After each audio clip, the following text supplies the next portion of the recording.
Welcome into episode 249 of the Source Say Podcast, your go-to Kentucky basketball and recruiting podcast on the growing KSR Podcast Network. Sources Say is, as always, presented by our good friends at Justice Dental. Stressed about the big game, or were you stressed about the big game? Take advantage of their special offer for KSR listeners and protect your teeth from clenching and grinding. For a limited time, they are offering 20% off bite guards and discounted therapeutic dye sport injections. Click in the link in our show notes to schedule your free consultation. Offer ends April 4th. I'm your host, Jack Pilgrim of Kentucky Sports Radio. Very happy to be joined once again off the road. Unfortunately, we should be in New York City, but unfortunately, here we are sitting in the comfort of our own home. Shawn Smith, thank you for joining us. Yeah, I usually say it's fantastic to be here, but it's not fantastic to be where I am at the moment. So I definitely wish I were at Madison Square Garden getting ready for a Sweet 16 matchup tonight, but instead we are having to kind of talk about the direction of the program moving into next season, and I think we're going to be talking a lot about that over the course of the next 50 minutes to an hour probably. Yeah, it's unfortunate that we're not I kind of get just kind of that feeling of, oh man, you're seeing the Kansas State players do their pregame press conference, Jerome Tang doing his pregame press conference for leading up to Michigan State and all that. It's like, man, I feel like we should be there right now. We should be asking those questions and listening to the players and all that. But it is what it is. And as you said, unfortunately, it's now time for what's next. We did a show driving home from Greensboro. Stephen Peak, our videographer, we kind of broke things down. But Shawn, before we get into the nuts and bolts of what's next, I do want to get your thoughts, just to give you a platform and a minute to just kind of give your spiel. What went wrong for Kentucky? The highs against Providence, and then obviously the lows against Kansas State to send them home. Well, on that pregame show, I believe it was Saturday when we recorded there at the arena, I talked a lot about turnovers, and Kentucky obviously lost that category. But granted, they came out, and I think K-State got 2 more points off turnovers than what Kentucky did in that game. So you can point at maybe some given possessions there Kentucky gave away. It's maybe crazy to say that it's missed shots. Like I hate when you look and you see Antonio Reeves miss 14 shots, because I do think Kentucky got offensive rebounds on like half of those, but didn't score, but maybe on a couple of those opportunities. So I think a lot of it boiled down to Kansas State missed shots for the majority of the game, and Kentucky never really took advantage of that kind of moment and never really seized control of the game, and then lost the lead there before the half and gave up momentum. A lot of the same stuff that we had seen in Kentucky losses over the course of the season, it came down to it. And I don't care how efficient you are offensively, Jack. You get into a grinded-out game in an NCAA tournament, and the other team starts making shots and goes on a heater the way Kansas State did, you're going home. And that's exactly what happened. They hit 3 contested threes there down the stretch that Kentucky just could not make. And here's the unfortunate side of it. Kansas State's in New York City tonight, and Kentucky is in Lexington, and that's just what it boils down to. I think it was a game where I didn't criticize John Calipari a lot for it. I think the frustration that came afterwards was more because of the previous 3 years piled on top of this one than it was for anything that happened on Sunday. But Kentucky was good enough to beat K-State, but they just couldn't get the job done down the stretch, and K-State hit the shots that mattered when they mattered most. Yeah, it's a very unfortunate reality, and what bit Kentucky in the butt leading up to this game and throughout the season ended up doing them in to close things out, and it does suck, because I do know for certain that they thought a run was coming. Like they truly believed in themselves, and I think they were comfortable with the South Carolina loss and the Georgia loss, and early season Gonzaga, Michigan State, all the things that the adversities and speed bumps that happened earlier on in the year, they were comfortable with those losses, knowing that a run was going to happen. Like you could live with that, knowing that they'd be able to go on a run, and then to see them not be able to experience that, and to experience that pain in that locker room after the fact, Shawn, was. It sucked. It really did suck seeing that just moment of silence from Oscar Tshiebwe, where he didn't want to talk to anybody. He was just kind of to himself, facing his locker, and very clearly emotional that was a really tough thing to see. You know, what are your thoughts on that? Just what was that like? Your first locker room experience during a postseason, I guess, in a little bit now. Locker room postseason since the loss to Auburn, because we didn't get the postseason the following year, and then I don't think we had locker room access a year ago, did we? I think it was all podium. Mm-hmm. I was surprised when I walked in and Oscar wasn't at the podium. I think that's because I guess I thought he was one of those guys that would be up there. I don't remember the way it went down, but I walked in and I was like, man, there's a really big crowd over here, and I saw it was Oscar's locker, and we catch a lot of heat that time of year as media guys for taking photos in the locker room of emotional players, and it's not like we're up in their face and in their space, and none of us were asking Oscar questions when he was turning around, and UK media personnel and stuff was there, and SID that was kind of that gap, you know what I mean, in that moment. And we gave Oscar the moment to have and kind of gather his emotions and his thoughts, and then he turned around and started talking to us, and just the emotion on his face and kind of the, man, you know, the last 2 years I've done a lot of individual things, and I've won a lot of awards, and I came back to win number 9, and I had another out-of-this-world performance. Like, he had 3 incredible performances in 3 NCAA tournament games and is 1 for 2 to show for. And that's frustrating. That's frustrating for Oscar. It's frustrating for the fans because you had this generational talent. But it was hard, and then you have to go and ask the tough questions. And Antonio Reeves gets asked, did the last one feel any different than the other 14? It just went in. And he just said, nah. And you kind of – it's a shot that when he took it, I almost hated that it went in because you could see the look on his face go, why did that one go and the other ones didn't fall? And then you get Jacob Toppin being asked about his performance, a guy that we had praised the day before. It's just – it's basketball. Things happen. You have off nights. But that's the hardest part of this job is going in that locker room when the season is done and having to ask kids what went wrong. That's hard. And it sucks because that was the one thing we said leading up to that game is, well, you know what you're going to get from Oscar Tshiebwe. You know what you're going to get from Jacob Toppin. You know what you're going to get from Antonio Reeves. And those last 2 end up being the only 2 that weren't able to step up in that moment. And it sucks. And you give them the benefit of the doubt because those 2 in particular had built up so much equity with me personally to close out the regular season and to open postseason play. They were both terrific. I mean, absolutely terrific. Basically the entire back half of the season. So for them to kind of end things the way they did, it sucks and it does hurt. Like you don't want their careers to end in that fashion, and you don't want to see that pain on their face. But unfortunately, that's just kind of the reality of the situation. And now we get to spend the next 40 minutes or whatever breaking down what each of these kids is doing. And it feels early. I felt like once you got the monkey off your back with the round of 64 win, that like, okay, you get to that second weekend and now the rest is gravy. Like you felt good about it, but you still wanted to just go that one extra day and make the trip to New York City. And if you lose in the Sweet 16 to a very talented, coach, Hall of Fame coach in Tom Izzo, and a team that typically wins in NCAA tournament games, if you lose in that one, then it is what it is. You're a Sweet 16 team, and it kind of fits with how good this team really was. But now they're round of 32. They won't finish as a top 25 team in America, and the guys we kind of thought they were throughout the year, that's who they ended up being. And it's just it's tough. It just really is.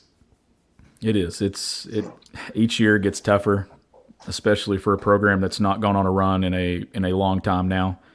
And that's where I'm coming from, that I think a lot of the frustration that I saw on Twitter, it wasn't about Sunday. It was about last year and how it ended. It was about missing the tournament the year before, not getting a postseason run at all 3 seasons ago. Like, that's where the frustration lied. I didn't – and for the most part, I thought people handled it fairly well. Like, I didn't see – like, last year when the loss to St. Peter's and we're coming back and me and you were talking on the phone and we're tweeting and all this and how things have to change and how things have to be different, I didn't feel the same way as I did a year ago. It felt differently. Like, and I don't want to say that it was I accept that this happened, because it's still not acceptable at Kentucky. There was just you lost to a good team. You were in this game because you did absolutely nothing in the non-conference portion of the schedule. That's why you were a 6 playing a 3. It wasn't because of what they did in league play. It was what they did in November and December, and they did nothing in that time frame. That's what put them in that moment against a team that caliber. And then I hated the national narratives. Like, don't give me, and I love Jeff. Like, like we've talked to Jeff multiple times, and I've had Jeff on shows, but don't give me you paint this picture and then this picture, and then you throw in the team picked to finish last in the Big 12. Well, okay, Kentucky was a preseason top 5 team, so let's give Kansas State some credit here too. Okay? Yeah. Like, why are we throwing that narrative out there? That's not fair to anyone. That's not fair to K-State. It's not fair to Kentucky. It's not fair to John Calipari. And then how about we do Tony Bennett? How about we do Matt Painter's run? Like, I saw a birthday thing go out on Twitter that's like, which coach do you get in your birthday month, and how far are you going in the tournament? And I said, well, I'm either losing to a 13 twice or I'm losing to a 16 seed. So my birthday month's not doing me any favors with my head coach. So come on now. Like, there's narratives that you can push, and then there's narratives that make no sense. And that's one that I thought was just total garbage. Yeah, I completely agree. Unfortunately, now here we are. It's time to just, the actual sit-down meetings have not even happened yet. John Calipari, I can't hear you at all. Will happen next Wednesday. You can't hear me at all? Nothing? So nothing? I guess everybody's listening to me now, and I have no idea what I'm going to say. I just went on this national narrative is trash thing. Let's see if you can get your audio back, because I do want to hear what you have to say about this. So I don't know what issues we're having here. I'm seeing the same YouTube comment on the screen for the last 5-10 minutes. How about now? So I'm trying to see what we can do here. Hopefully, I don't even know. Can you hear me now? Okay. They can hear you, but I can't hear you. Well, if you can hear me both. Well, I'll take over and you see if you can change your audio settings, and we'll just go from here. I'll take it from here. All right. As of right now, Oscar Tshiebwe, Jacob Toppin, Cason Wallace, Savri Wheeler, those are the guarantees. I know there's a lot of talk about Oscar Tshiebwe. He can make a bunch of money if he decides to come back, and he made a ton of money this year. That's obviously the narrative, and until he officially says that it's time to go, I guess you could technically say that it's a possibility. But I have been told that Kentucky has been told on their end that it's probably not even worth their time to explore that, and it's probably best for both sides to say it's a fresh start for both. We can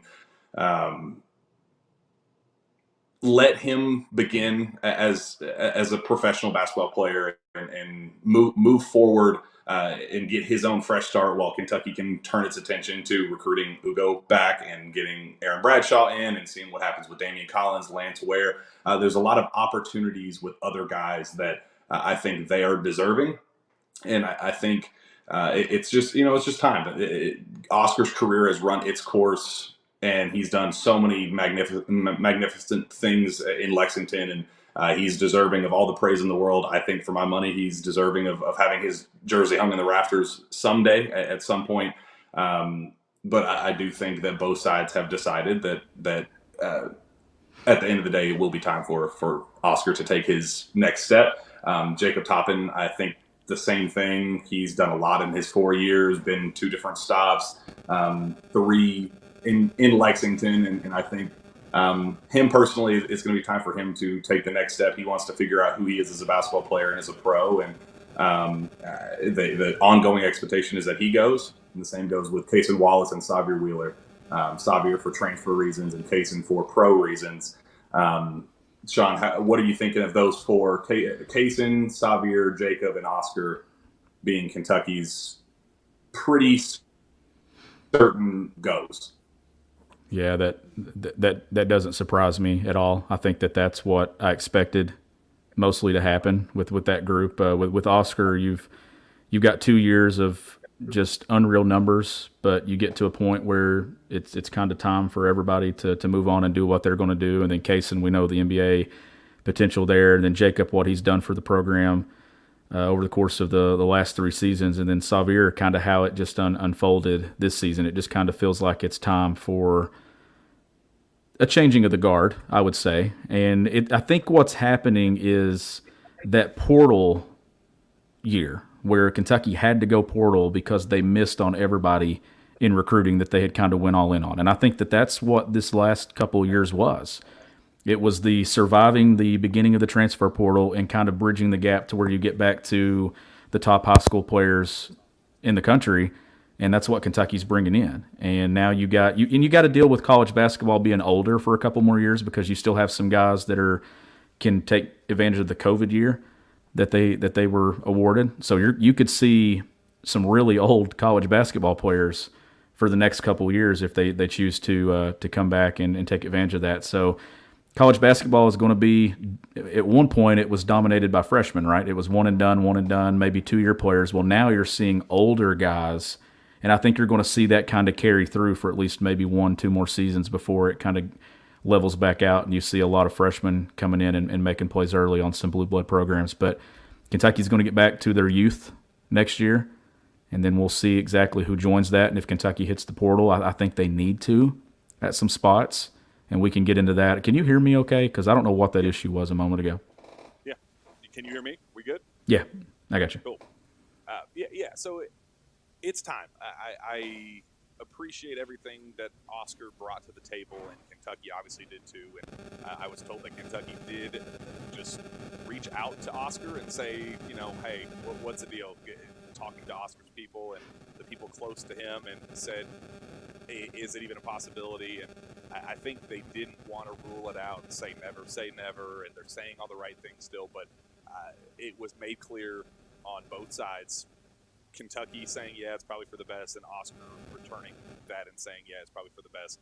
I would be absolutely shocked if any of those 4 come back. And I was told Xavier is expected to hit the portal, and if he does, when he does, I was told that Kansas State is a team to keep a close eye on. His former assistant at Texas A&M, when he committed to Texas A&M out of high school, is now the lead assistant at Kansas State. So that could kind of come full circle as we're sitting here talking about the loss to Kansas State and Marquise Noel and what he did to Kentucky. Could be another 5'8" point guard taking his talents to Kansas State as well. So keep a close eye on that one. Texas A&M will be interested. I think a lot of Big 12 schools. It makes sense fit-wise. He's from Texas, so it makes a lot of sense for him in that direction. But I was told that there is a lot of interest in Xavier. I think the general perception of Xavier nationally is that he just wasn't used properly in Lexington, and that he does a lot of really good things that other schools think they could take advantage of a little bit better than Kentucky was able to down the stretch. And so I think it's going to be a good thing for both sides. Well, obviously going to be a clean house at the guard position for the Cats, and Xavier is going to be able to find his new opportunity elsewhere. And I'm looking forward to seeing where that takes him, but it will very likely not be absolutely certainly not be in Lexington. The up in the air category is the most fascinating one. Chris Livingston, Antonio Reeves, CJ Frederick, and Damian Collins. I kind of did in my little rundown of them, all 4 of them in there, and I'd probably put Ugo and Collins in that category as well, for various reasons that we'll get to here shortly. But Shawn, I want to get your thoughts on Chris Livingston. What his situation is complicated because I think he is the only player on the Kentucky roster that I wouldn't be shocked if any of the 3 decisions that he decides to go. He could either go pro, he could hit the transfer portal, or he could come back. And I truly think it's a 33-33-33 split between all 3 options. I think he's very seriously considering all 3 paths for various reasons. What are you expecting from the process with Chris?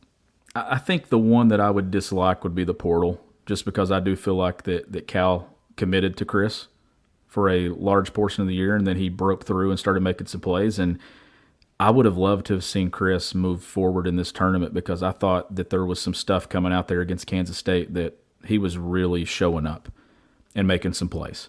And he had that one shot that didn't go down, but he had the putback dunk and stuff. And I thought he was really coming into his own. And I want to see him at Kentucky next year because I think that there is potential for him to have a really significant breakthrough and be a stud on that roster, an older guy. Another offseason to work on his frame and work on that jumper. He's got some things with his jump shot that has to be fixed mechanics-wise, especially this offseason. The guide hand gets way too far in front of the basketball. You can watch it. That's why the shot came out there that he had from the corner is because that hand, that rotation, that spin this way, he's not getting bounces on that. I watched him during practice the other day. I have no idea what I expect. Like I'm with you, that I could see any of those three playing out. The one that I think makes the most sense for him, though, is a sophomore season at Kentucky. Given the way this one ended, he did get better. He got significantly better, I thought, as the season went along. But there's got to be a thing here where you look at this roster and you see a Justin Edwards or you see what Kentucky's doing. You had John Calipari throwing out the whole playing 2 7-footers together comment the other night, which I do not want to see. But I want to see Chris Livingston in a Kentucky jersey again next year, being a veteran piece for a group of freshmen coming in that has talent, but they need some experience and they need a guy that's gone through the battles and the war at Kentucky. I would love to see Chris leading the charge of that roster next year as one of the returning players. It just – there's so many dominoes that have to fall that go into this, and I just don't want to see it get to a point where Kentucky, you get a freshman who is in the elite end of high school basketball rankings, feel like they don't have a spot as a sophomore at Kentucky, and they transfer and go somewhere else, and they choose not to go to the NBA. I think that's something that we kind of get in here where you see NBA decisions and you see other things. I don't know. I don't want to see that happen.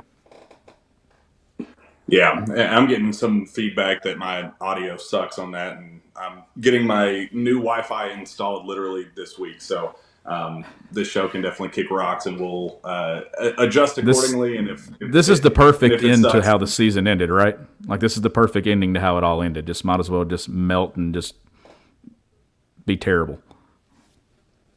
Yeah. So if this is an absolute disaster and we need to just do this again whenever my stuff gets installed the right way, it is what it is. But until then, I'll just talk, and whatever you get out of it, you get from it, and whatever you don't, it is what it is. Chris, it's very complicated because Chris has a lot of people in his circle. Unfortunately, the clutch factor is a significant one. LeBron's agency obviously wanted him to be a one and done, and did not. The people around him did not think that his year was what they wanted it to be in terms of role, in terms of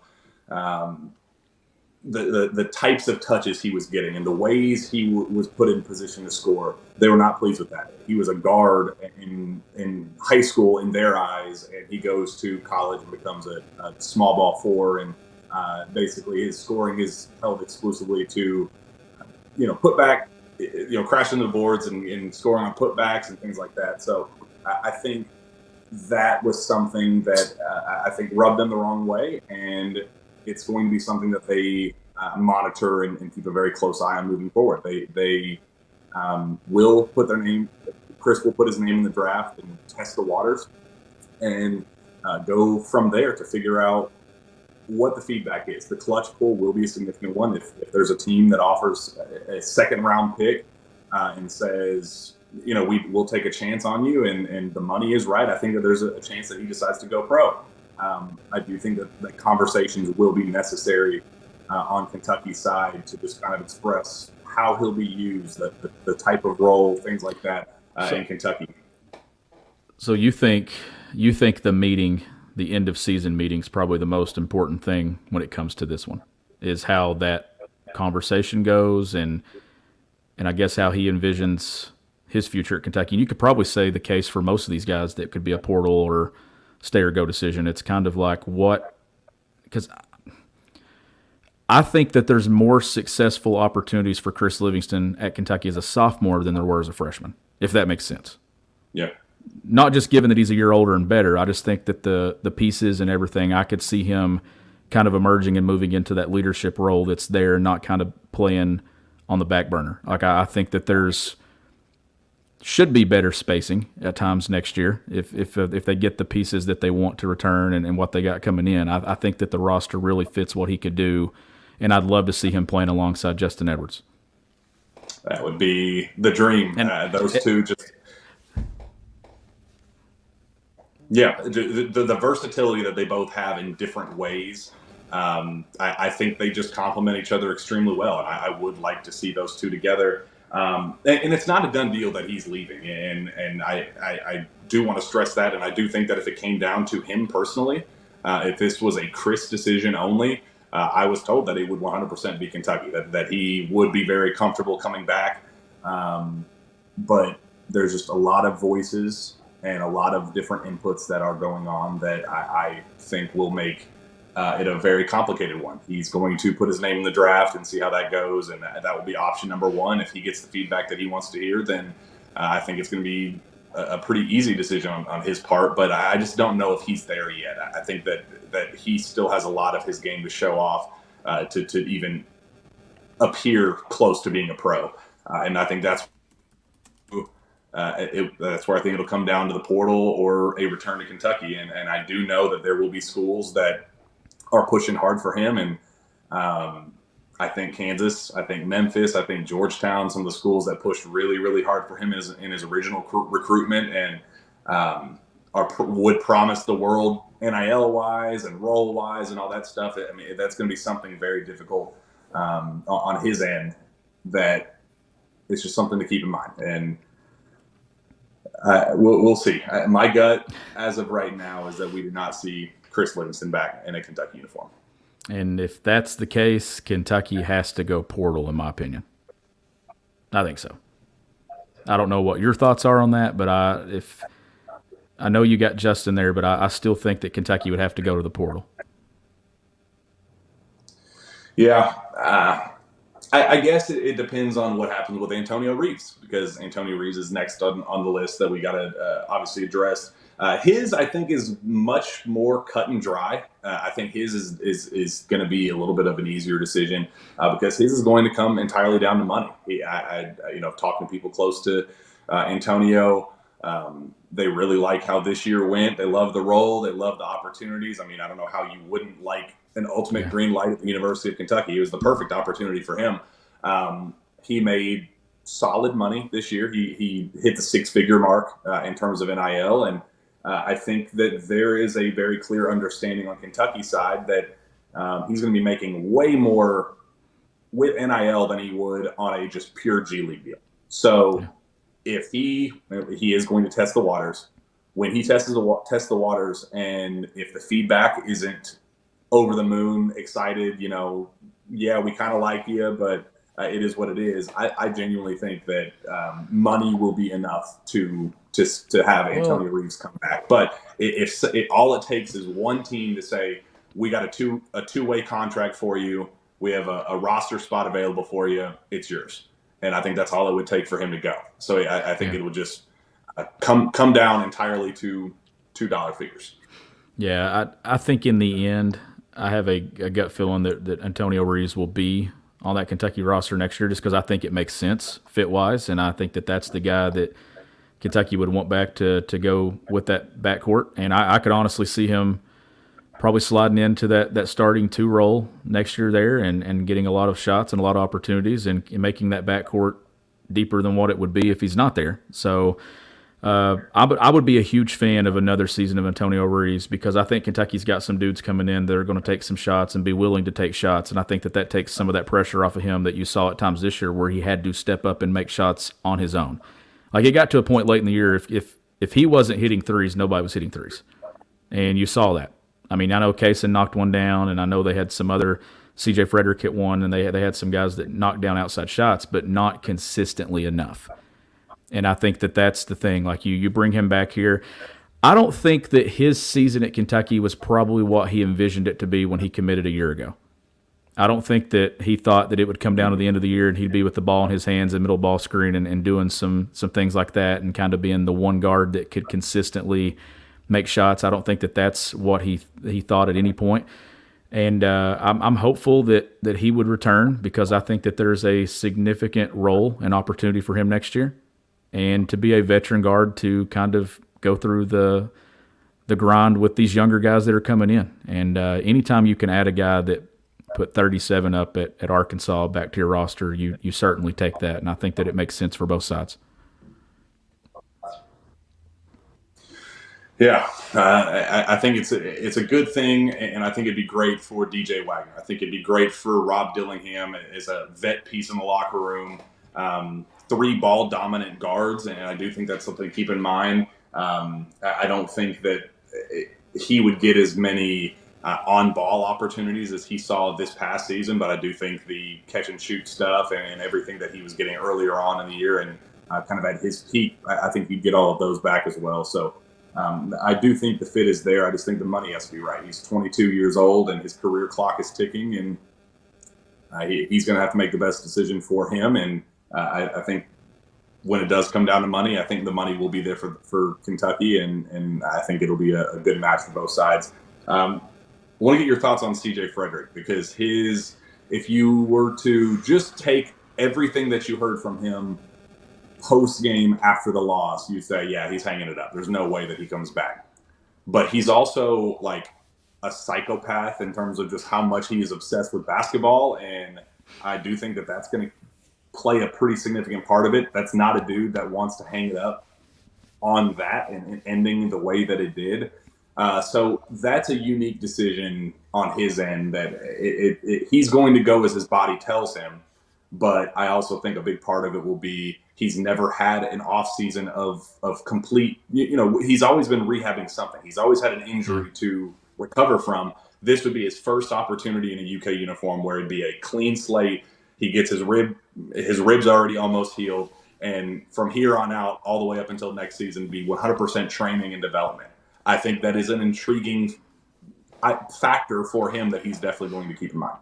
I'm just not sure what his role would be next year, I think is what I look at. I mean, obviously it would be to make shots, but with what they have coming in, if you get Antonio Reeves back, I just don't know. And then you got Justin Edwards playing there and things like I don't know what the lineup possibilities would be for him. But he's also a guy that they like having around the program. A veteran guy that I think would be big for the locker room, and if he comes back and is able to stay healthy and consistently knock down shots, and it would be great to add an option to your bench that can step in and hit shots consistently. But I just don't know. Like there's so many moving pieces this offseason, and there's been some crazy off seasons. I mean, we've been to a point where we've watched 7 guys sit at a table and all announced they're going to the NBA at one time, and that was when times were good in Lexington. But this offseason, to me, I could literally circle almost every guy on this roster and say I could see a scenario where they're not in Lexington next year, just about. And when it comes to transfers and it comes to guys coming back, if it's Lance Ware, if it's Damian Collins, it doesn't matter who it is. Like you can kind of talk yourself into them being there, and you can talk yourself into them not being there. Outside of Xavier and some of these other guys that we kind of know where the writing's on the wall, but there is a lot of moving pieces, and I write that annual piece every year where I keep up with like a roster tracker of what's happening, and I expect that thing probably to go 6,000 words plus by the time we get into late April, because we just don't know who it's going to be, who emerges in the portal. You have teams that are going to lose tonight. You're going to have teams that are going to lose on Friday night and Saturday night, and what names going to the portal from those schools? And what head coaching changes and what jobs are taken. Like there's a lot of moving pieces of this, but I feel like Kentucky's probably going to have the most attrition of anyone. But it also has a really solid class to kind of lean on coming in. Now it's about who joins that. And that's what's going to be the biggest story over the next 6 to 7 weeks. And I guess the one thing that could completely tank all of it and really impact just what Kentucky's recruiting efforts are going to be in the portal, and just their next steps are what Damian Collins and Ugo and Collins do. I know Ugo had the quote in the locker room after the game. He said, "I'm coming back. I'm excited to replace Oscar and Jacob. I know the program's going to need me, blah, blah, blah." Like he said all the right things. And if you recall, Sean, we've heard Michael Kidd-Gilchrist in that same locker room say after a big win, I'm gonna stay all 4 years. I'm so excited. I'm thrilled at the possibility of being in Kentucky. And Archie Goodwin, after their loss in the NIT, he said, "Hell no, I'm not leaving on this note." He ended up leaving very shortly afterward because emotions are what they are in the locker room, and you just can't rely on a spur of the moment decision after an emotional loss or an emotional win, one way or the other. Ugo is a completely different animal. His situation is a lot different, and other factors will be at play with Ugo. And unfortunately, not a lot of them will be based on what he wants. If it were up to him, Ugo would be back next He'd be season. Kentucky. And it's a really crappy thing that happens in the world of college basketball, but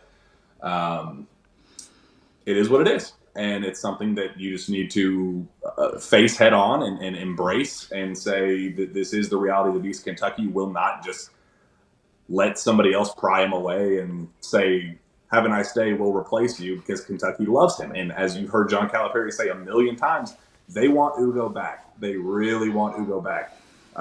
So it's going to be a dogfight. But there are other pushes and pulls going on outside of what Ugo wants or what he's even saying publicly that will absolutely be needed to. We'll need to keep that in mind as we try to navigate whether he's going to be on the roster next season or not. That's why I lean probably yes. I think Kentucky's going to do what it takes to get him back, but he is closer to the toss-up range than he is closer to a lock to return. Yeah, and how do you think that's why Cal threw out, "Oh, I'm going to play 2 7-footers together next year"? I don't know. I'm sure that just trying to throw anything out there and kind of throw something, hope it sticks, or throw a bone there. And I hope he's at Kentucky because I thought that his presence in the locker room the other day in a very emotional moment, I thought it was really mature.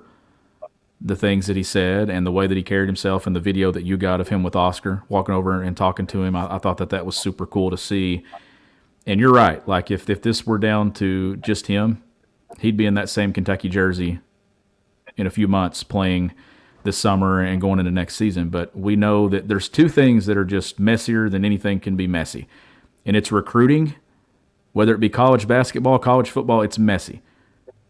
But the attrition in the offseason in Lexington might be messier because you just never know what in the world's going to happen. And now you move into a period of NIL and things like that it just gets even more messier, that you have no idea what these guys are going to do. You have no idea who's going to be on your roster in 6 weeks.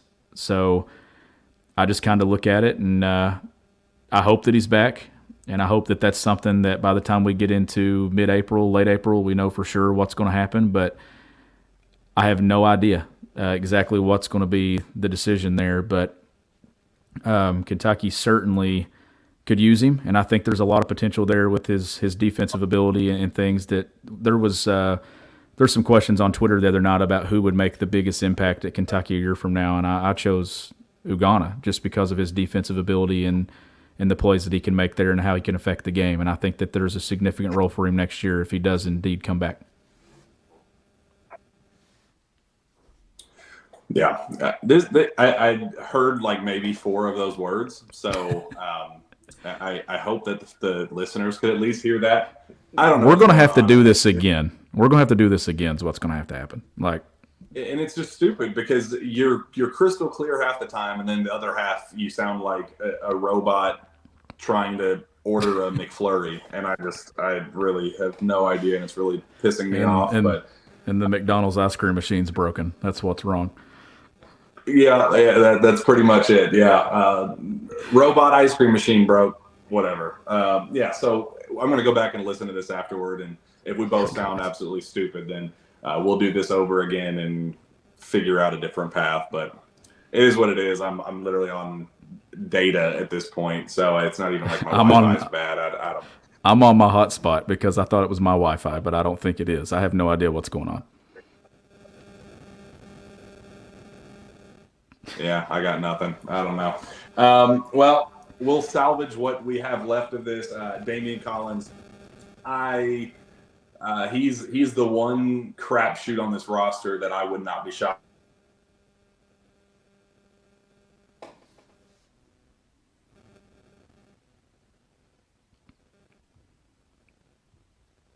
I have no idea what's going on. Jack, somebody said you need to hook up to somebody else's Wi-Fi, Jack. I have no idea what's going on, Steven, if you get him back in here at any point. But I'll try to carry this on the best I can until I see Jack's face on here again. And like he said, if this is a mess, and I don't know, I'm trying to read the comments here. I see people saying that we sound fine and everything else, but this is completely off the rails. Jack, there's no head bobbing comments tonight. It's just telling me to take over because I have no idea what's going on. You've been on the left of my screen. You've been on the right of my screen. You've disappeared from my screen.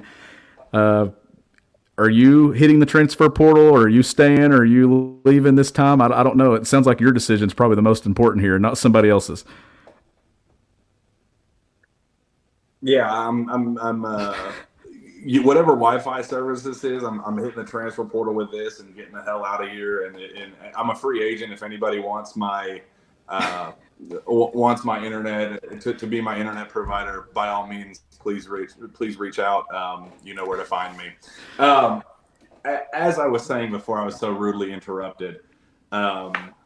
Damian has, I think, the toughest decision of everybody on the team because his has nothing to do with basketball.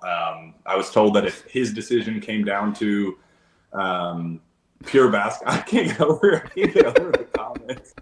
They're just sitting here cyberbullying me as they know I'm. Somebody said you have dial-up internet.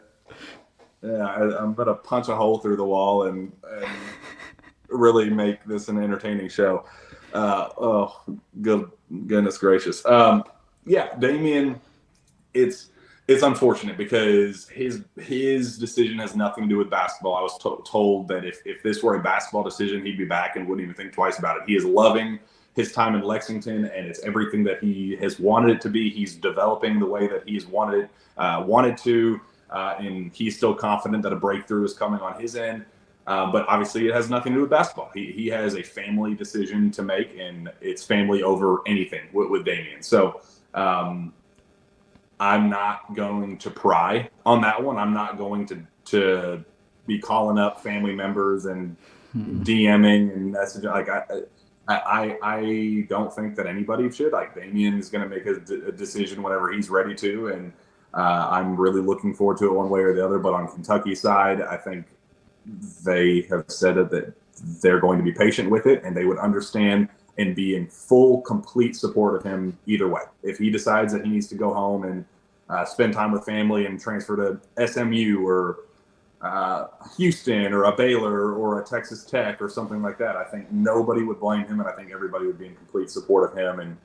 And that's where he needs to be right now, mentally at least, knowing that he has support on both sides.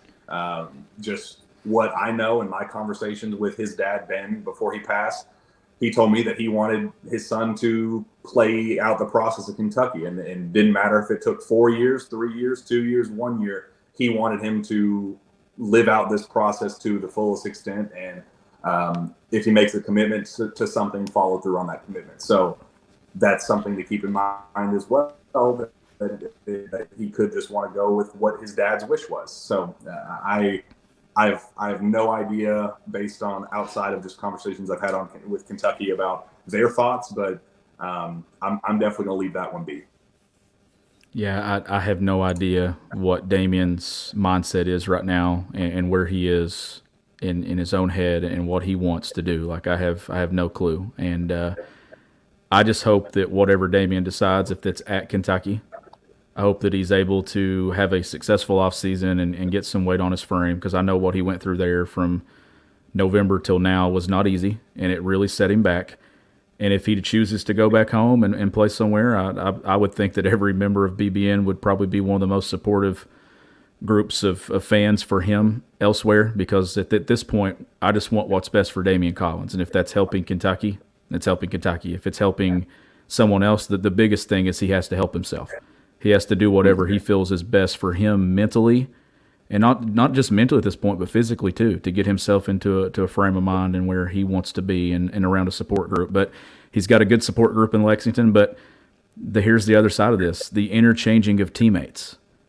You lose people you've been close with for a couple of years, and yeah, you get new faces coming in, but it's difficult. Like you you've already lost a lot, and you see that kind of changing of the guard coming, your entire roster leaves, then the people that you've been with for 2 years, it's your life's already changing enough when it comes to the people around you. These comments are hilarious, by the way. Like they're coming in. Somebody told you to go to Starbucks. Somebody said to go to Starbucks. It worked out much better when we were in person. If we were at Madison Square Garden right now, we wouldn't be having these issues. Yeah, I'm Matt Jones. Jack is on AOL mail disc. Jack, go to Starbucks. Look, I have AT&T fiber. Literally, I got a message this morning that it's being installed this week. No, it's being installed right now. Or something's happening. I don't know if they're installing it. No, like seriously. I'm halfway concerned that they knocked out like the cell tower nearby or something, because I've been using data on most of these shows because the Wi-Fi has been absolute just downright ass. So I don't know what's happened with this show in particular that makes you sound like a robot and me buffering every 4 words. I don't get it. The thing that I've been getting is that I sound fine. But I switched to my hotspot thinking that it was me, but I've been perfectly fine this entire time, so I don't know what's going on. But I'm glad you're here, because I thought for a moment, I was like, I'm going to have to carry this all by myself, and there were no comments popping up. That was frozen, so I had no idea. I was like, I guess I'm just going to talk everything that I want to say. Like, this is my platform to say whatever at this moment, and that could be good, show. That could be bad. This is my show. This is Source Say now. It's not Sources. It's Source. But you're still here, and while it's good, let's talk about whatever. Now it's completely clear. Don't jinx it. Don't jinx it. Clear. I'm hearing every single one of your words, and this is beautiful. And I don't know. I will say, I think the decisions of Damian Collins and Ugo, you got to get one of them back. I think you cannot afford this point. Yeah. Because there's no other 2023s out there. There's no other 24s that I trust to be the immediate impacts that you would need Ugo or Damian to be next year. Ideally, you get both back, but you can't lose both. You don't have to miss them. You don't have to make them all. You just can't miss them all. And that's my mindset with Damian and Ugo. Yeah, that was a good one. We've had some good ones here. You hit the transfer portal a couple of times, and then you had a change of heart and decided to come back. And now you're thrown out. You can't miss them all. You can't. You got to have makers. And I don't know. I was proud of you on Sunday. I thought you handled that well, because last year, me and you neither one handled St. Peter's very well. But I felt like the other day we were composed and we were ready to record and talk about this. And you all had better quality driving in a car on the way back from North Carolina than we've had sitting in our own homes. So maybe we should just take this show mobile and just drive around and do it for now on. Maybe I should just come up to where you live and we just get on the interstate and just drive and just record this thing. Maybe we'll have better Wi-Fi. But I do want to get your thoughts. I mean, we've talked a lot of roster stuff. Let's talk about what happened Monday on John Calipari's radio show, where Cal's like, I can't say anything about what's going to happen, but we're working on some things and playing in some stuff this summer. And then Chin comes on and just blurts it out. And I felt like that showed the most disconnect of where things possibly are when it comes to putting things out. That you go from can't say anything to here it is. I'm going to give it all to you. And I don't know if that's how you feel or not, but I'm sure John Calipari was not a very happy camper Monday night around 7:30 when he got word that was just thrown out there. But Kentucky's going to be playing this summer, and I feel like this team I had just made this comment to somebody that I actually hated that the current team had the Bahamas trip because they had a lot of guys coming back. As many new faces of what we're going to see and the freshmen coming in, I think this trip is going to be beneficial because that's the teams that need it most, in my opinion. And Baylor did it last year, and they got their butts whooped. Like, Baylor, who ended up being a 3 seed, they went down there or up there to Canada, and they played real U23 competition, and that's what that team needed. And this Kentucky team will go to that event and lose games. I'm just going to put that out there right now. They will lose games, and Kentucky fans are going to throw a fit and go, well, fire Cal, this team's trash. Or, oh, so you build up all this hype about these damn freshmen, and here we go. They can't even beat a U23 Canada team. How dare that? Yeah, all that stuff's going to be out there, but I'm letting you know it's very, very good competition. Kentucky will lose those games, and they will be better because of it, because it's 5 freshmen, because it's Damian Collins. It's going to be guy, depending on what happens, it's going to be guys that need those opportunities, those early reps. And I'm a huge, huge fan of this event in particular. It's going to be a great opportunity. It's right around the corner. It's first week of July, so there ain't 4th of July in Toronto. Yeah, I mean there's no turnaround. Like it is now. Maybe we can get Drake to join Sources Say while we're up there. Oh, that's 40 chests there. It's all. We'll have all to recruiting. Yeah. When we do that though, we got to make sure that our connection is very good. No, we're doing that one.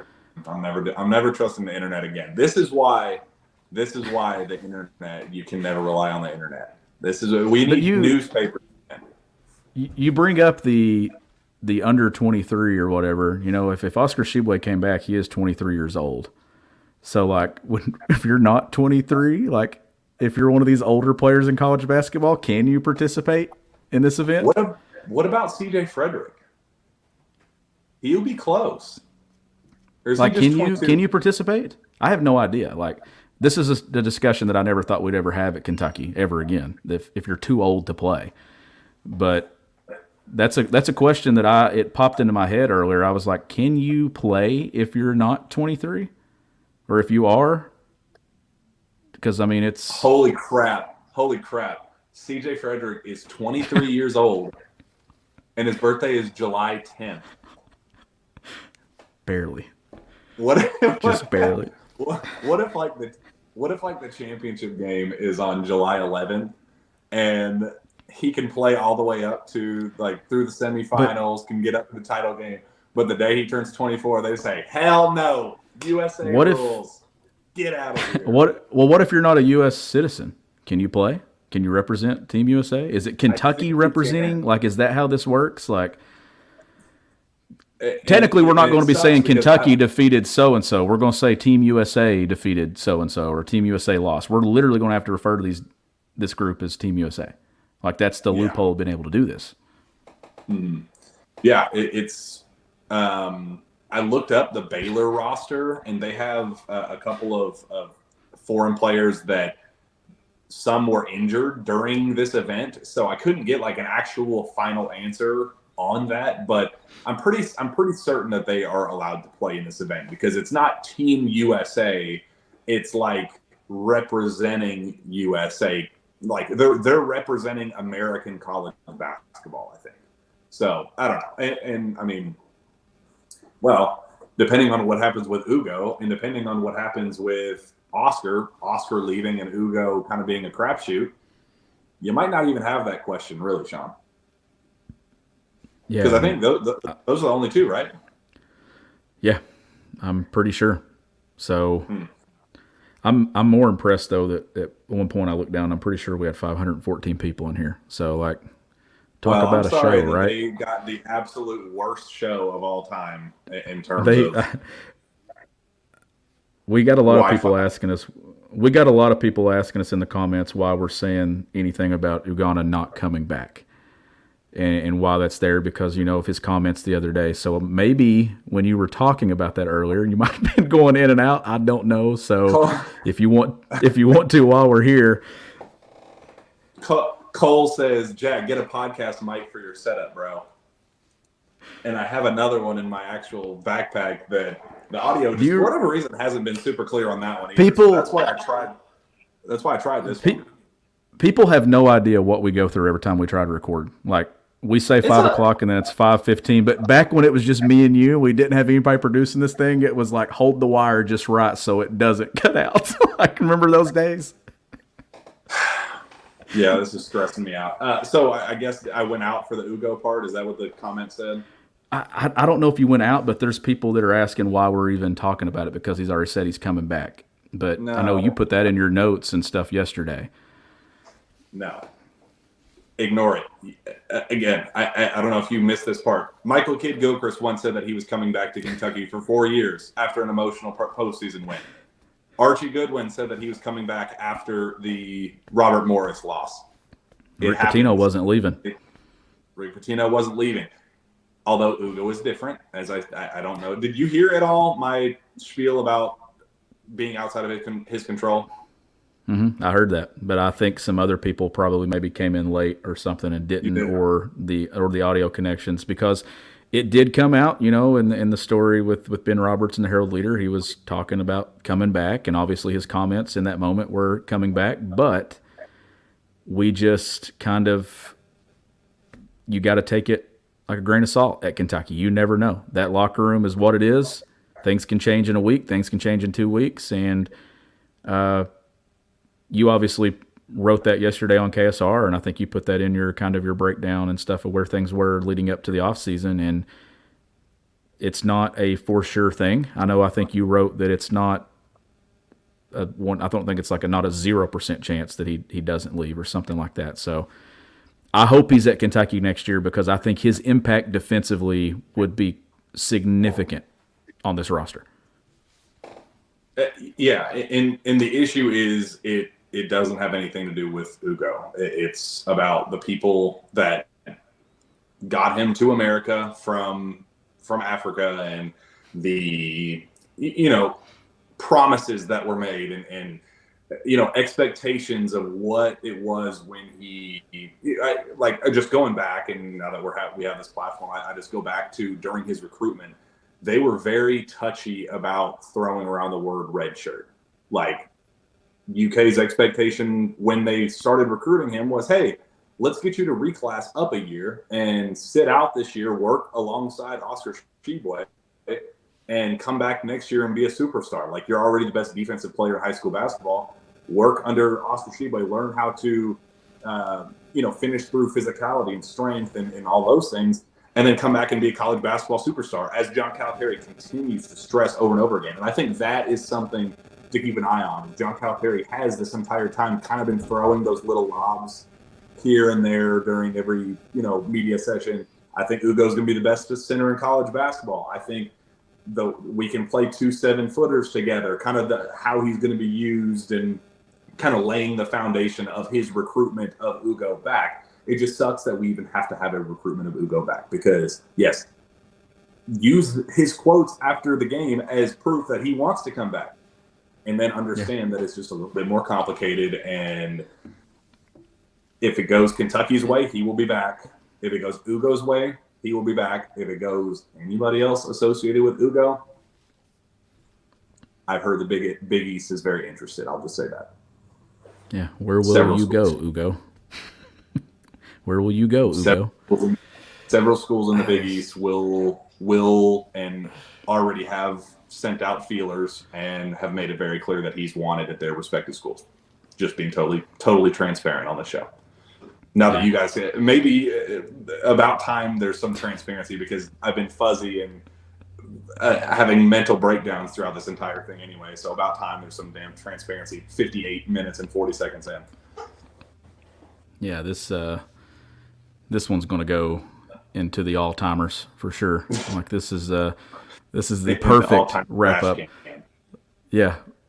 Like, people don't know what we go through trying to find spots to record, and then how long it takes us to really get going. So when we say 5 o'clock, we're probably saying 5:10 or 5:15. So if you're 5:08 and you're rushing, probably didn't miss a thing. Just jump in when you can and just hang on. But we have been gaining viewers this entire time. So whatever's happening, it's obviously worked out for us. And hopefully somebody gets something out of this, because I do think that we've given some good info and some good intel, and especially from your side and things. And it's an unfortunate ending to the season. I'd love to be in New York City tonight, getting ready to cover Kentucky and Michigan State in a rematch battle. But we're sitting at home and talking about next year, and McDonald's game coming up. So I'm sure we'll talk some stuff with that and things. That'll kind of be because I know we've had people wanting us to break down their games. I think it would be better if we watched that game next week and then come together and collab and kind of talk about where they were and where they are and things like that. And then obviously, each time there's a decision made on this roster, Jack, just be like last year, we're going to hop on here and we're going to talk each time something happens, because each domino that falls impacts that. We're going to have coaching staff decisions. We're going to have all that. Like, we know there's going to be moves made because clearly there is an opening on this staff now that KT Turner has officially been announced at UT Arlington. So there's a lot of moving parts with this that there's going to be no lack of content between now and probably the end of May. Well, since you so eloquently laid it up for me, I will at least tell you what I know about KT's replacement. I have talked to, it's me. I don't know. I'm kidding. I don't know if I should say that. Well, I mean, if you just look at my Twitter picture, I mean, I did talk to KT at the game and just congratulate him on on him leaving, and just putting it out there. I have heard from individuals that Josh Pastner is interested, that he has reached out to Kentucky and he is very hungry for this job. I was told that he was kind of taken aback a little bit by getting fired at Georgia Tech, and it was not a situation that he was expected to be let go from, even though the track record wasn't the best. So I just think it was time for a fresh start on their end. Josh Pastner since then, after kind of hitting reset for himself, reached out to Kentucky, and John Calipari made it very clear that he wants to be in Lexington. John Calipari is not going to be making any hires immediately. He said on his show that an official replacement will be made after the Final Four, so after next weekend, we'll get at least some more clarity. But I'm very confident in saying that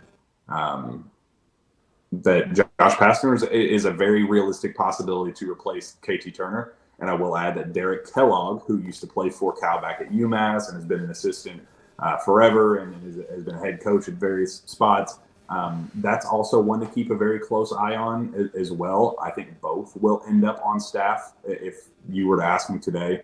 I would not be shocked if Bruiser Flint takes a head coaching job. I'm told that he wants to get back into coaching and take whatever opportunity he can get. He's been out of the head coaching game for a minute now, and it's tough to go from being a special assistant to the head coach like he is in Lexington to taking a big jump to being a head coach again at the D1 level. So that's definitely one to keep an eye on. He interviewed at Manhattan. I was told that he's probably not going to be the choice there. Temple reached out. They were interested, but it hasn't really gained much traction since then. But those are two schools that have reached out, have been in contact. So I don't know if it's going to be one of those two. Probably not, if I had to guess, but I do think that the conversations are starting, and I do expect him to return to the coaching ranks in some form or fashion. And I think that's where you get Derek Kellogg potentially sliding into his role. And you get 5 new assistants. The NCAA changed the rule, Sean. You get 5 assistants on staff. Only 3 can be on the road recruiting, but you have 5 full-time assistants that you can use at your disposal. So you can get flexible, and I'd like to see Cal get flexible. Do not get content. Don't just go hire your buddies because you're able to.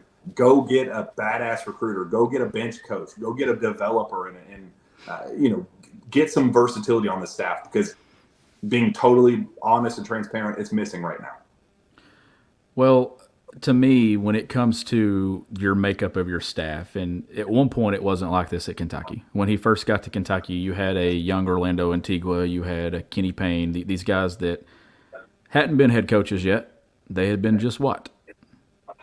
Assistant coaches. Mm-hmm. And was talking to somebody recently about this, and this is coming from a coaching perspective. I was actually talking to a coach yesterday about this aspect of it, that when you're an assistant coach that's not been a head coach, you grind and you work and you do all these things because you have aspirations and hopes of what? Becoming a head coach. Yeah, head coach. And as the longer the John Calipari era has gone on, the assistant coaches have been coaches that didn't make it as head coaches. Like you're getting to that point now. Orlando had his stint. He's back as an assistant. If you bring in Pastner, had his stint as a head coach, back in as an assistant coach. I think that I would love to see a guy on this staff that will come in here and work his tail off because he wants to, a Jay Lucas, climb the ladder and kind of move up. I want to see some young legs that wants and has hopes of being a head coach. But I think it's important to have guys around you that are seasoned and done things and maybe now at a different point in their career. But I also think it's important to not just go comfort in guys you know. Step out and get a young guy who wants to come in here and take advantage of the Kentucky effect and the platform and grind, recruit, do things for your program, and excel and take off into a coaching role as a head coach at some point. And I think that was the appeal at one point of having Jay Lucas on staff. And Joel was the same way. Joel was the young guy at one point that wanted to eventually become a head coach. I think that's important to have in a mix of what you have already. You need one bench coach, one X's and O's guru, and you need an ace recruiter. You need a personal guy, a guy who's the connecting piece between the staff and the player. You need a dude that is an offensive guru and an X's and O's guru, and then you need an ace recruiter. You don't need 3 ace recruiters because Cal is an ace recruiter. You need to understand that Cal is the closer. You don't need 3 closers on the team. You already have one in the best in Cal. You have one in Orlando, at his best. You don't need to just focus on recruiting.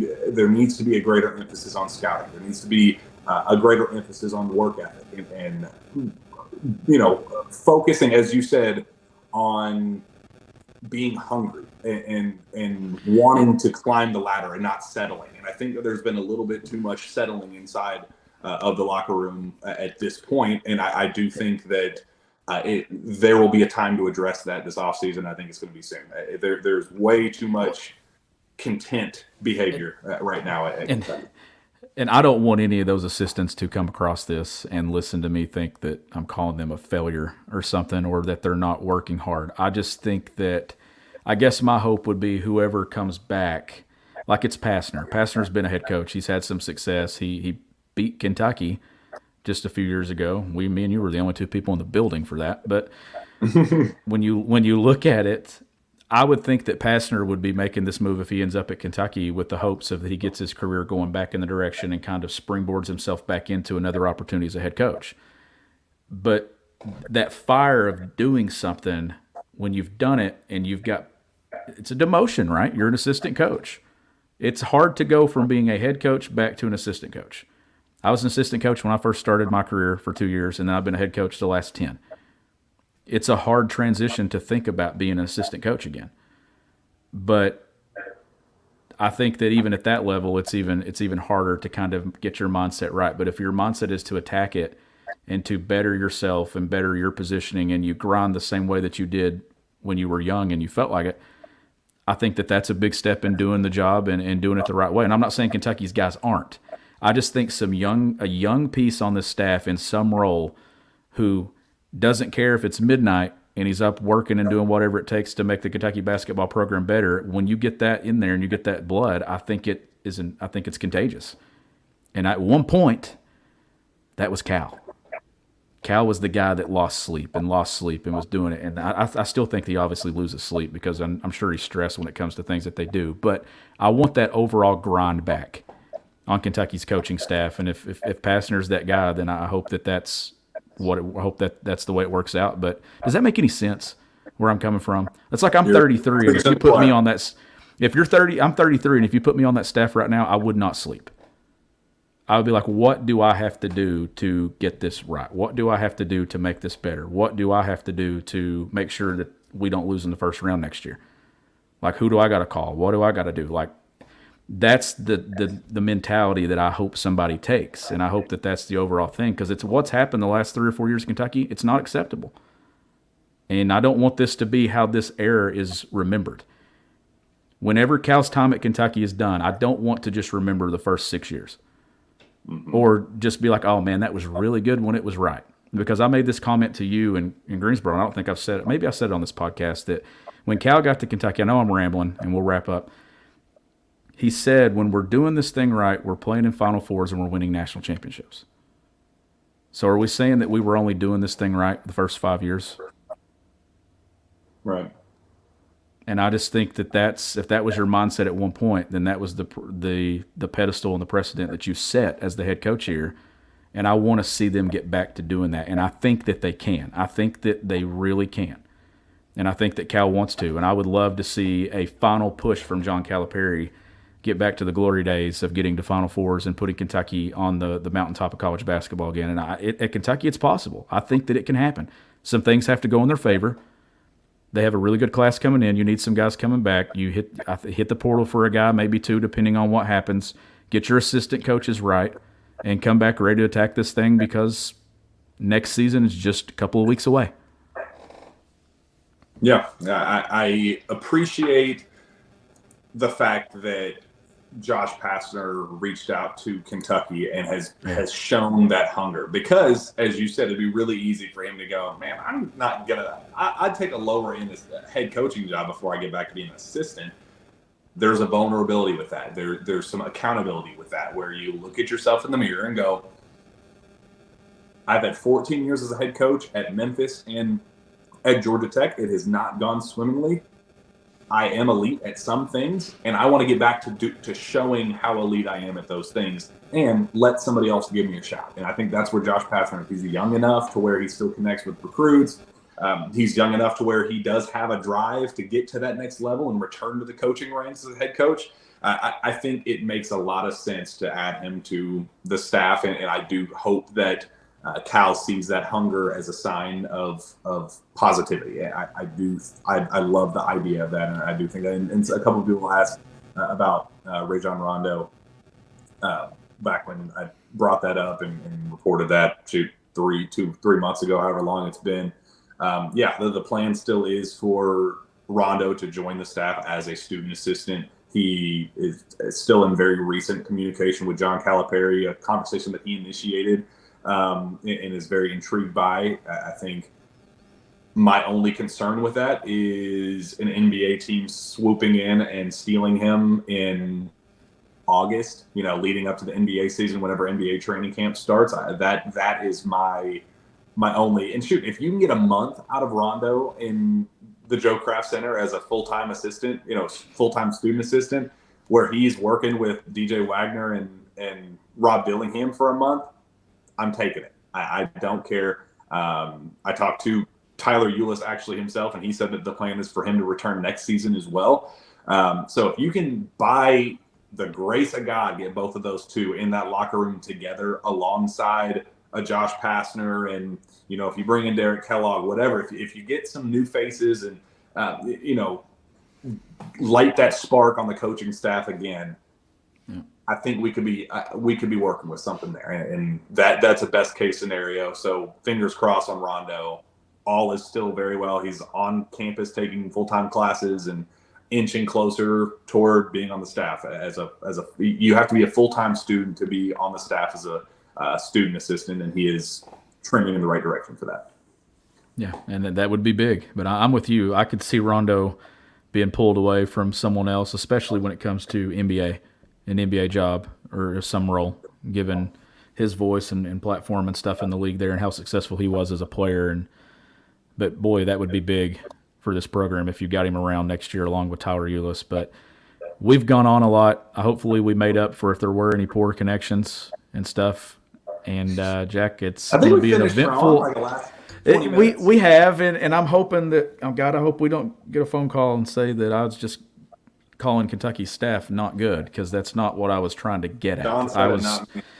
I was trying to say that I just want some fire back. When I go by the Kraft Center, I want to feel individuals. I just need the fire. When I drop by the Kraft Center, I want to feel some heat, but I don't want it to be somebody's job. I want it to be the fact that there's fire there, there's passion, and I want to see some excitement. I want to be able to walk back in that building and be like, man, there's some swag here. There's some confidence about this program and where it's at heading into next season, because right now there should be, given the class coming in. And you're going to get to see them a lot sooner than what we expected. But I want to see what this roster looks like. My date that I give is always the last week of May. That's when I give my assessment of where Kentucky's at as a roster and then moving forward. That's the week. And maybe it's sooner than that at this point, but that's usually the safe bet because you got the NBA early entry, the deadlines and all that stuff passed. By then we should know what not just Kentucky looks like, but what college basketball looks like. And then we can kind of start to give our viewpoints. My hope is this. I hope that this is a Kentucky team that goes into next year not ranked inside the top 10. I would love to see them one time put Kentucky somewhere like 14th, 15th, and kind of not let them start a year with the whole top 5 team on their back. Yeah. Is that going to happen? Probably not. They're probably going to be in the top 5 or top 7 when it comes out. But I would love to see it be like a top 15 team and kind of not have that weight on their shoulders right away. But we'll see what happens. There's a long way. Armando Bacot comes back to college at North Carolina, and comes back to school. There's NIL has changed the game significantly. Yep. Sure has. So this week is going to be a big one. Players are still wrapping up class. Some of them have already returned back home and are taking classes at home and online as they assess their futures, whether it be going pro, whether it be hitting the transfer portal or returning to Kentucky. But the official sit-down meetings will start with Cal next week. Cal gets back in town on Monday, and that's when he's going to kind of start gathering the individual players and start really assessing what this roster is going to look like. So of what you could hear on this show, this was just kind of a preview of what's to come, basically where things were trending as the regular season came to a close, as the postseason came to a close, and some of the early conversations among the staff and people that would know where kind of things are trending or at least leaning as they approach a very, very big week for Kentucky. So we'll be back. I'm going to go back and re-listen to this and see just how much was cut out. And if we need to just record one on our own, just audio or whatever we got to do, Sean, we'll do that probably tomorrow or something. But hopefully this was worthwhile and you guys had some fun making fun of me and my little mental breakdowns trying to juggle this stupid internet connection. But I think we finished strong, and I appreciate everybody being patient with us. It does mean quite a bit to us that the numbers were what they are on the show. So I definitely appreciate that. One final message before we get out of here. The Source State Podcast is also brought to you by Andy Ludicky and MyPerfectFranchise.net, a franchise consulting company that helps others find franchises that will fit their needs, skill sets, investment requirements, and time commitment constraints. Andy is super nice, great to chat with, big college sports fan, by the way, and we are very excited to partner with him again this year. Andy is an experienced entrepreneur and has been helping others go through the same process that changed his life 10 plus years ago. If you're wanting to find a way out of corporate America or a way to diversify, please reach out to Andy, as he's got a ton of knowledge in this world. And best of all, his services are 100% free to you. As always, nothing ventured, nothing gained. You can learn more and contact Andy anytime at www.myperfectfranchise.net. Sean, of all the shows that we've ever done, this was certainly one of them, and I appreciate you being a part of it. The only thing that I'd say right now is, God, I wish I had some New York pizza. That's what I wish. I wish that I was on the wrong side of Madison Square Garden and you were searching for me like you were at 3:30 in the morning when Kentucky lost to Duke a couple of years ago. But never again, right? You told me never again. No, you almost lost the sources. You almost lost your co-host that night. Yeah, I almost got stabbed by a homeless guy walking up to me on the street. That was a memory that I'm excited to never live ever again. But it is what it is. Sean, let's get out of here. Where can fans find your work? You can find my work at gobigbluecountry.com, and you can follow me on Twitter at gbbcountry. You can find me on Twiter as well, at Jack Pilgrim KSR. Reach out to me via email, jpilgrim@KentuckySportsRadio.com. With that, we'll be back next time with another non-blurry, non-internet connectivity issue-filled podcast. We will see you then.